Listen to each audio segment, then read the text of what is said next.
बाजार में निवेश करने से पहले क्या सावधानियां बरतें? शेयर बाजार में सबसे ज़्यादा जोखिम उन लोगों को होता है जो कम समय में ढेर सारा पैसा कमाना चाहते हैं। अल्पकालीन निवेशक के लिए शेयर बाजार हमेशा जोखिम भरा होता है। दीर्घकालीन निवेशक के लिए तुलनात्मक रूप से शेयर बाजार में कम जोखिम होता है, क्योंकि चाहे शेयर बाजार लुढ़के या भूकंप आए, उसके प्रभाव ज़्यादा समय तक नहीं रहते हैं। समझदार निवेशक जोखिमों को जानता है और उनसे निपटने की तैयारी कर लेता है। जैसा पीटर लिंच कहते हैं, मंदियां आती हैं और शेयर बाजार गिरते हैं। जब तक आप इस बात को नहीं समझ लेंगे, तब तक आप शेयर बाजार में उतरने के लिए तैयार नहीं हैं और तब तक आप इसमें सफल भी नहीं हो पाएंगे। शेयर बाजार में निवेश करने से पहले आपको इन बातों का ध्यान रखना चाहिए।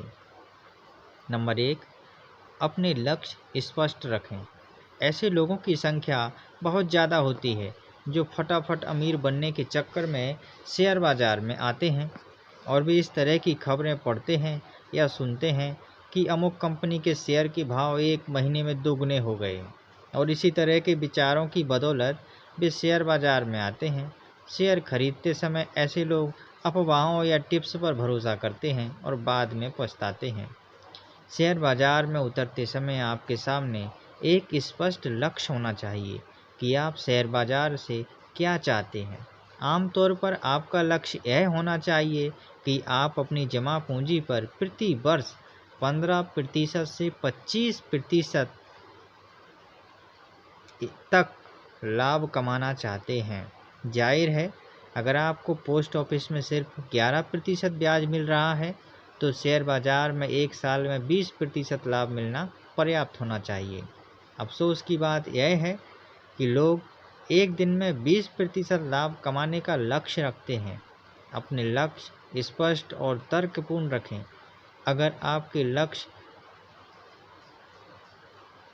स्पष्ट होंगे तो आप कभी लोभ में फंसकर अपनी जमा पूंजी को गलत कंपनी में डालने का जोखिम नहीं लेंगे। नंबर 2, 6 महीने का घर खर्च बचत खाते में सुरक्षित रखें। अल्पकालीन दृष्टि से शेयर बाजार पर भरोसा नहीं किया जा सकता। हो सकता है इसमें मंदी का दौर आ जाए और आपकी कंपनी के शेयर का भाव 6 महीने तक गिरता रहे। इस जोखिम से निपटने का तरीका यह है कि शेयर बाजार में सिर्फ वही पूंजी लगाएं जिसकी आपको तत्काल ज़रूरत नहीं है। आप अपनी पूरी बचत शेयर बाजार में ना लगाएं। 6 महीने के घर खर्च को बचत खाते में अलग से सुरक्षित रख दें, ताकि तात्कालिक ज़रूरतों के लिए आपको अपने शेयर हड़बड़ी में ना बेचने पड़े। यह याद रखें कि जल्दबाजी में शेयर बेचने पर आपको नुकसान हो सकता है, इसीलिए शेयर बाजार में सिर्फ वही पैसा लगाएं जो अतिरिक्त हो। नंबर 3, आपातकालीन रिजर्व फंड अलग रखें। अक्सर ऐसा होता है कि हम जोश में आकर ढेर सारी कंपनियों के शेयर खरीद लेते हैं और यह आशा करते हैं कि कुछ दिनों या हफ्तों में हमें ढेर सारा मुनाफा होगा, लेकिन शेयर बाजार लुढ़क जाता है और जिस शेयर को हमने 50 रुपये के भाव पर ख़रीदा था वह 40 रुपये का हो जाता है। हम चाहते हैं कि उस कंपनी के और शेयर खरीद कर एवरेजिंग कर लें, लेकिन हमारे पास खरीदने के लिए पैसे ही नहीं होते हैं। ऐसी स्थिति के लिए आदर्श नीति यह है कि आपके पास शेयर बाजार के लिए आपातकालीन रिजर्व फंड अलग होना चाहिए, जो शेयर बाजार के गिरने की दशा में आपके काम आए। आदर्श स्थिति तो यह है कि आप अपनी निवेश पूंजी का 40% हिस्सा रिजर्व फंड में रखें। यानी अगर आप शेयर बाजार में 1 लाख रुपये का निवेश करना चाहते हैं, तो शुरुआत में सिर्फ 60,000 रुपये के ही शेयर खरीदें और 40,000 रुपये रिजर्व फंड में अलग रख दें। याद रखें, शेयर बाजार का कोई भरोसा नहीं होता है और यह किसी भी समय लुढ़क सकता है।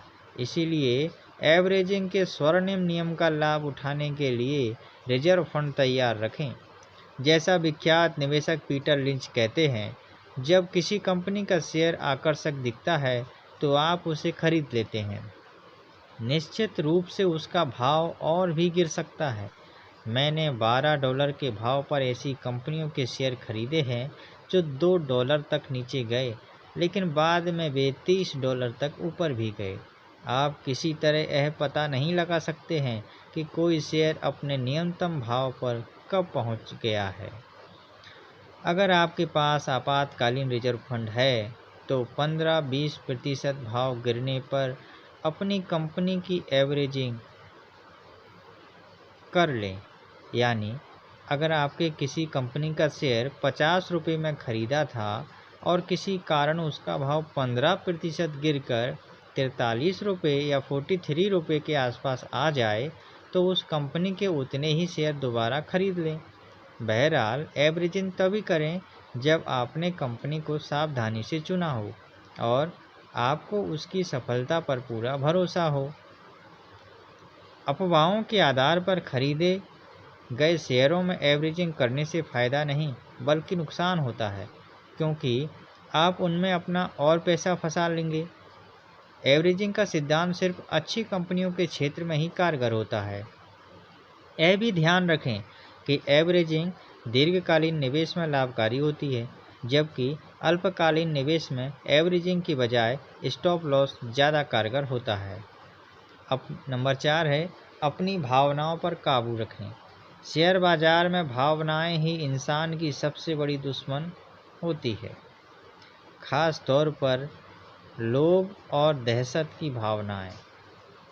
जब शेयर बाजार चढ़ता है तो ऐसा लगता है कि यह कभी गिरेगा ही नहीं, यह कभी गिरेगा ही नहीं।